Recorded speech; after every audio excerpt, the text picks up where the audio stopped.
Greetings! What's up, boys and girls? Muzzafuzza here, and we're playing the Diablo 3 beta once again today. I'm on my Witch Doctor, and today we're going to be doing an active skills guide for the Witch Doctor. If you've been watching my Diablo 3 videos, you probably know that I've been doing active skills guide and passive skills guide for all the classes in this game. And today we're going to be talking about none other than probably my favorite class, the Witch Doctor. So let's open up the skills menu. You guys can see right now that I've got Plague of Toads, Summon Zombie Dogs, Corpse Spiders, and Spirit Walk, and I just wanted to show you guys these abilities before we get started. Check out these spiders. Throw one there, one there, one there, one there. They die after about 3 seconds, but god damn, these are some creepy spiders. They look like, not black widows, but like just really creepy little spiders, but they're not that little compared to my zombie dogs. They're like half the size of a zombie dog, so these are some big spiders. And then also I've got Plague of Toads, which is right here, and they send out giant exploding acid toads of doom at your enemies, and your guy actually like screams when he throws them out, and it makes a big pile of acid wherever they explode. So that's awesome. I think the active skills on the Witch Doctor are pretty badass, and today we're going to be doing a guide for them, so let's get it started. The Witch Doctor has 3 different trees of skills, just like any other class in this game. They've got Physical Realm, Spirit Realm, and Command. And we're going to start from the top and just work our way down. So the first active skill in the Physical Realm is called Poison Dart. Costs 92 mana, shoots a deadly poison dart. Now this is pretty good because it actually does some poison damage over time, but in the active skill descriptions it doesn't show exactly how much damage they do anymore. I don't know why they changed it, but it just doesn't. But I don't really use Poison Dart anymore. I used it when I was first leveling up, but after you get a lot more explosive abilities, it's not quite as useful. The second one is called Plague of Toads. I already showed you guys this. It's a handful of toads that explode on contact, and it costs 110 mana. Third one, Zombie Charger, costs 119 mana. A reckless zombie charges forth, damaging enemies in its way. This one is pretty cool because it actually does like multiple damage to multiple enemies, because it can just go through a big group of people, but it doesn't actually go that far. I think it only goes like 5 yards in front of you before it kind of withers away. Moving on to Corpse Spiders, costs 147 mana, toss a jar full of spiders on location. And like I said, I can just cast this one with my right-click mouse button, and those spiders will attack anyone in their way. Pretty cool. Moving on to Fire Bats, this is probably my favorite ability right now. Costs 92 mana, call forth a swarm of fiery bats. This one's awesome because they actually come shooting out of your mouth, which is just insane. And you can just keep holding the button to keep casting the spell. And I think that counts for any spell where there's no cooldown, which is kind of nice. Moving on to Firebomb. Lob a skull that explodes on impact. Costs 138 mana, and this one does kind of a big explosion. This is what I was talking about, where you can hit multiple enemies at once. Does some AoE damage, and it's also a very, very good skill that you can get some big crits with.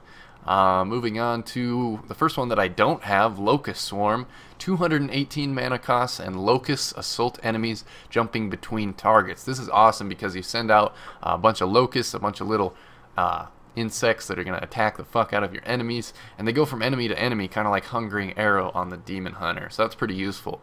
Moving on to Acid Cloud. 368 mana, acid rains down on an area. This is another AoE, and I think it's probably that you choose what area, like a big part of the map, that you want to rain down acid from an acid cloud on, and that should be pretty goddamn cool as well. I can't wait to play with all these high level abilities. And the final one is called Wall of Zombies. Costs 291 mana, and it sends a line of zombies to attack nearby enemies. So rather than just one zombie that you get with Zombie Charger up here, you get a full defensive lineman attack of zombies, just a full football squad of zombies that are going to charge at your enemies and probably explode, I'm guessing. I don't really know what they're going to do, if they're the same as the Charger zombie, but probably a badass skill, one of those ones that I can't wait to try out.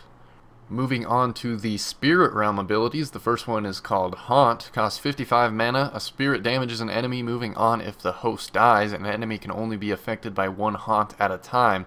So this is one of those abilities that you can spam over and over, but it'll only be on one person at a time, one enemy at a time, and if that person dies while they're being haunted, it'll pass on to the next one. So it's kind of like one of those abilities that'll travel between targets, and it gives a cool animation. All these Spirit Realm abilities have kind of an eerie feel to them. They're pretty badass.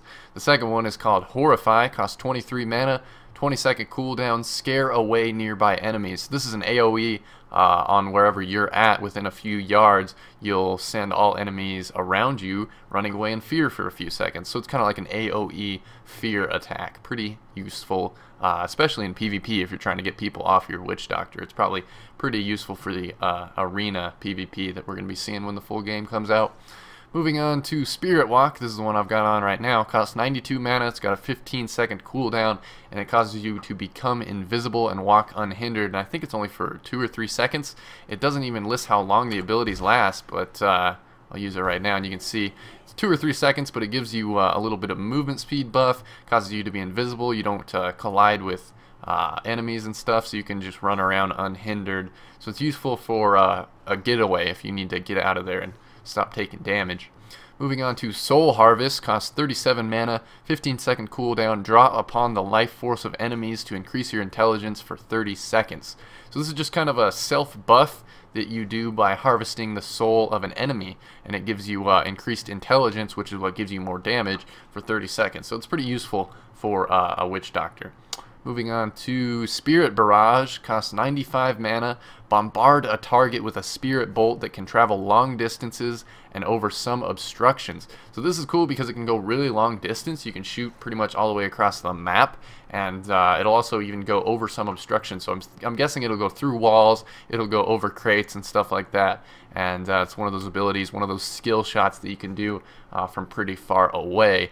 And the last one in the Spirit Realm is called Mass Confusion. This is awesome. Costs 198 mana. It's got a minute-long cooldown, a 60-second cooldown, and it says, through mental deception and illusion, trick your enemies into fighting each other. Now, I don't know how long they're going to fight each other, but this is just a huge confusion. You'll cause all your enemies to attack each other for a while. I'm guessing it probably won't work on boss mobs or even elite mobs, but for clearing packs of trash mobs and stuff like that, probably pretty useful to have them all attack each other, even if for just a few seconds probably.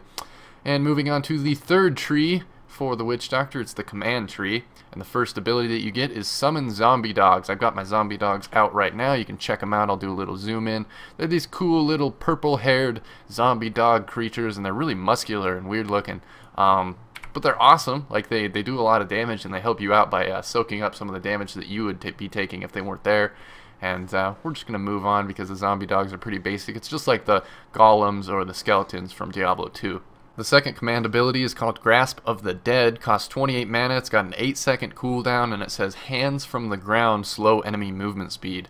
Anything that causes enemy movement speed to be slowed is probably good for melee only enemies that have to get up close to you to do damage, or useful in PvP arena if you want to slow down the enemy team. That's probably pretty useful as well. But as far as PvE elements, I would rather have a lot of damage than something that just simply slows people's movement speed. So it's kind of like the Demon Hunter traps. I don't think I'll be using it too much.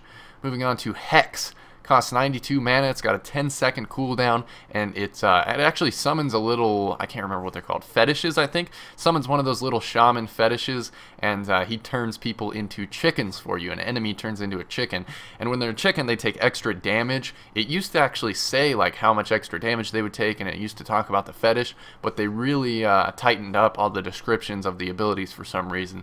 So I don't know exactly how much extra damage they take, but when you turn an enemy into a chicken, they take lots of extra damage, and it's just hilarious in itself to turn people into chickens. So it's awesome. Moving on to Sacrifice. A word of power causes all your zombie dogs to explode. Now if you combine this with the passive skill that gives you 4 zombie dogs, this could be really useful because just having 3, that's 3 big explosions that would do some AoE damage, especially if they're out like attacking a group of enemies. Counter that with having 4 zombie dogs or even extra zombie dogs through that other passive skill that allows zombie dogs to pop out of nowhere. You could make some exploding zombie dog madness happen pretty easily. So that's Sacrifice. Moving on to Gargantuan, costs 314 mana, 45-second cooldown, summon a Gargantuan zombie to fight alongside you. I can't wait to see this one. I'm guessing it's just a big-ass giant zombie that fights with you eternally, and I'm pretty sure you can snack it with your zombie dogs. So I mean, you could have zombie dogs, you could have toads, spiders, and then a big-ass zombie, and then a charger zombie, and a wall of zombies. The Witch Doctor is looking to be pretty awesome. Probably my favorite class in the game so far. Just because of these badass skills. Moving on to Big Bad Voodoo, 120-second cooldown. A fetish performs a ritual dance, increasing the speed of all allies in the area. Now, I don't know if this affects movement speed only, or maybe it throws in some attack speed as well, but it looks like it's just a pretty big buff that you can give to your team when you're doing team like dungeon raiding or even PvP, and it's got a 2-minute cooldown, but you can shave off some of that cooldown with a passive skill. Once you hit, like, I think it's probably like in the high 20s, something like that, because you get this one at level 25. But we move on to our last and final active skill for this active skills guide. It's called Fetish Army. Another 2-minute cooldown, 120-second cooldown, and it says summons an army of dagger-wielding fetishes. Now, rather than just having one when you cast Hex or one gargantuan zombie, this is a full army of dagger-wielding fetishes. So I can't wait to see this one as well. That's probably going to be the most badass spell that you get as a Witch Doctor, because it is the highest level active skill that you can get at level 29. It's unlocked. But that's about it, guys. I hope you guys enjoyed this active skills guide for the Witch Doctor. I'm going to peace on out of here and go make some food because I am hungry. But I hope you guys enjoy these Diablo 3 videos because I enjoy making them for you. So if you guys liked it, leave me a like, maybe a favorite, maybe a comment. Whatever you can do to support the videos would be appreciated. If you want to